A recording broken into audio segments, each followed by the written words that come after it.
بسم الله الرحمن الرحيم.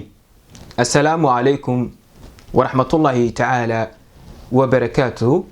بعد السلام وقرأنتي وحنو ماد علينا الله سبحانه وتعالى مركا حيتو وحن سيدو كلا ماد علينا ولا لها كحدا يوتيوب channel كيغا يو ولي بين فيسبوك بيت كيغا با دمان وان دي السلامي مال ولي با الدنيا كجوكتان وحان idin leeyahay maalin wanaagsan habeen wanaagsan waqti waliba idin tahay wanaagsan waa mar kale iyo muuqaaladeeni taxana ahaay caafimaadka bulshada oo aynu toddobaadkan kaga hadli doono waxyaabaha ziyaadiyo finanka wajiga oo ay tahay in ay bulshadu ka fogaadaan ama qof kale finanka inuu ka fogaado. sidoo kale waxaan ka hadli doonaa waxyaabaha loogu hortagi karo ama lagu dabeeyo finanka wajiga. intaan u gudagelin waxaan si gaar ah kaga codsanayaa in aad channelka subscribe saartaan, sidoo kale muuqaalkani aad like dhahdaan, wixii su'aalaha aad qabtaan waxa igu reebaysaan qaybta hoose ee commentiga. sidoo kale waxa igu reebi kartaan in Facebook page-kayga insha Allah waa idin kaga soo jawaabi doonaa. mahadsanidin. haddaba haddii aad wajiga finan ku leedahay ha sameenin waxyaabahan, waxay kaga sii darayaan ama kuga sii ziyaadinayaan finanka wajiga.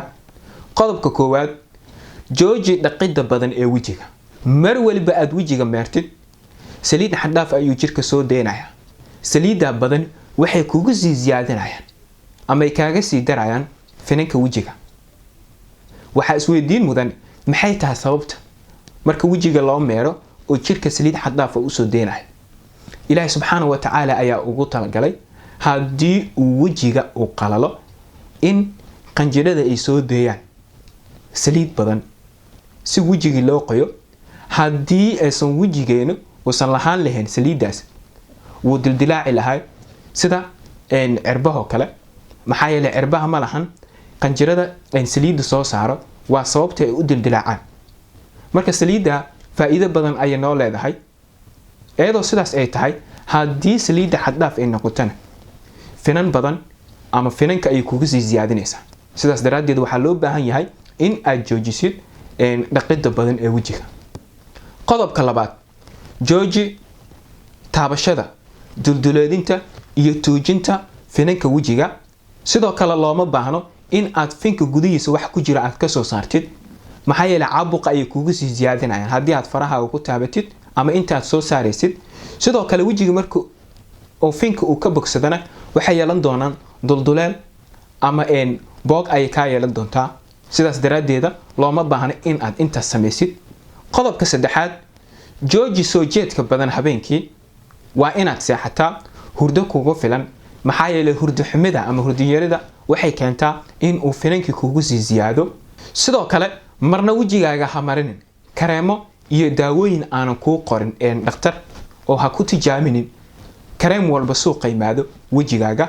qodobka shanaad, waa in aad iska yaraysaa oo aad ka fogaataa walwalka iyo stresska. maxaa yeelay walwalka waxay kugu sii ziyaadinayaan finanka wajiga, oo maxaa yeelay waxay qalqal gelinayaan hormoonada jirka. sidee lagu hortagi karaa finanka wajiga ama lagu dabeeyaa? ugu horeyntii waa in aad gebi ahaan joojisaa qodobadii aan hadda soo sheegay oo finanka ziyaadinaya. marka xigto, haddii aad wajigaaga ka dareentid in uu saliid xad dhaaf u leeyahay, waxaa isticmaalaysaa waxyaabaha saliida yareeya sida face washka. marka face washka aad soo iibsanaysid waa in ay ku jiraan maadooyinkan benzyl peroxide and salicylic acid. xagga dambe ayaad ka akhrinaysaa. sidoo kale guud ahaan shayada aad wajiga u isticmaalaysid, hadduu makeup ahaan lahaa, hadduu kareem ahaan lahay, wax walbuu yahay, waa in ay ahaadaan non comedogenic, taasoo micnaheedu ay tahay waxyaabaha aan xiraynin dulduleelada wajiga. haddii dulduleelada ay xidhmaan finankii way ziyaadayaan, finanku way kuga sii badanayaan. marka waa inay ahaadaan non comedogenic. xagga dambe ayaa ka akhrinaysaa, waa inay ku qornaataa sidaas. waa in aad ka fogaataa saabuunada jirka gaar ahaan wajiga qaleel ka dhiga markaad ku meeratid, ama hash soapiska ama saabuunada udgoon. marka waxaa isticmaalaysaa gentle soapiska sida glycerin soapka aad sawirkiisa aad u jeedaan. haddii wejigaaga uu leeyahay dufun ama saliid badan waxa wanaagsan kareemada isticmaalaysid waa in ay ahaadaan oil free ama loogu talagalay dadka wejigooda oo saliidu u leeyahay maahan inaad kareem walba isticmaashid kareemadu way ku qoran yihiin. waa in aad jimicsi badan samaysaa. jimicsiga badan wuxuu ka caawinayaa in stresskii uu ka yaraado. sidoo kale waa in aad ka fogaataa cuntooyinka ziyaadiyo finanka wejiga sida chocolate-ka, kafeega, cuntooyinka la shiilay guud ahaan waxay ziyaadinayaan finanka wejiga. waa inaad iska yareysaa cuntooyinkaas. sidoo kale kareemada aad suuqa ka soo iibsanaysid oo finanka lagu daweeyo waa in ay ku jiraan maadooyinkan alpha hydrox iyo beta hydrox. xagga dambe ee kareemka ayaa ka aqrinaysa. maadooyinkan muhiim ay u yihiin maxaa yeelay waxay yareynayaan waxyaabaha finanka keeno. sidoo kale duldulaalada wejigana way furayaan. marka waa in kareemku ahaada kareem original ah. kareemada qaar suuqa yaalo waa lagu soo qoraa mooyee kuma jiraan maadooyinkaas. marka waxaa wanaagsan kareemada meesha ka iibsanaysid in ay ahaadaan meel aad isku hubtid inay hayaan waxyaabaha originalka. intaas ayaan kusoo gabagabeynaa. wasalaamu calaykum waraxmatullaahi tacaala wabarakaatu.